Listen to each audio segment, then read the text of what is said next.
Aspiring film maker അല്ലെങ്കിൽ ഒരു script writer അയാളൊരു സെറ്റിൽ വർക്ക് ചെയ്യണം എന്നുള്ളത് ഒരു ആവശ്യമാണോ? ഗുണമുണ്ട് ദോഷമുണ്ട്. Okay. എനിക്ക് തോന്നിയിട്ടുള്ളത് അതിന്റെ ഗുണം എന്ന് പറഞ്ഞാൽ നമ്മുടെ സെറ്റ് കൾച്ചർ മനസ്സിലാക്കുക എന്ന് പറയുന്നൊരു സാധനമാണ്. സെറ്റ് ഇപ്പം ഞാൻ എൻ്റെ സെറ്റിൽ നിന്ന് മനസ്സിലാക്കി AD ആയി പോയി കഴിഞ്ഞിട്ടും എൻ്റെ സെറ്റിൽ ഞാൻ വച്ച ഒരു ചേഞ്ച് എന്ന് പറഞ്ഞാൽ ഞാൻ എല്ലാ ദിവസവും രാവിലെ എണീക്കുമ്പോൾ മറ്റേ സെറ്റിലോട്ട് പോകുമ്പോൾ യൂണിറ്റുള്ള എല്ലാവരുടെ അടുത്തും ഗുഡ് മോർണിംഗ് പറയും.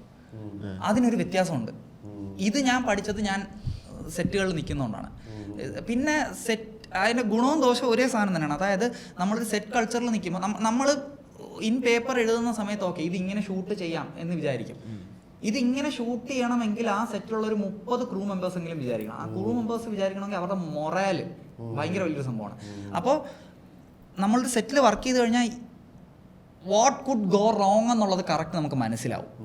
അപ്പോൾ അതിനും കൂടെ പ്രിപ്പയർഡ് ആയിട്ടിരിക്കാം. ഐഡിയൽ സിനാരിയോയിൽ നിങ്ങൾ ഒന്നും ചെയ്യാതെ പോയി കഴിഞ്ഞാൽ എവറിത്തിങ് വിൽ ഗോ റൈറ്റ്, ഒരു കുഴപ്പം ഉണ്ടാവില്ല. പക്ഷെ വാട്ട് കുഡ് ഗോ റോങ് എന്നുള്ള ഫിഗർ ഔട്ട് ചെയ്ത് കഴിഞ്ഞാൽ ഒന്ന് പ്രിപ്പയർഡ് ആയിരിക്കാം. ഇനി എൻ്റെ പ്രശ്നം അത് തന്നെയാണ്. ചിലപ്പോൾ വാട്ട് കുഡ് ഗോ റോങ് എന്നുള്ളത് ചിന്തിച്ചിട്ട് പടം ചെയ്യണ്ടെന്ന് വിചാരിക്കും.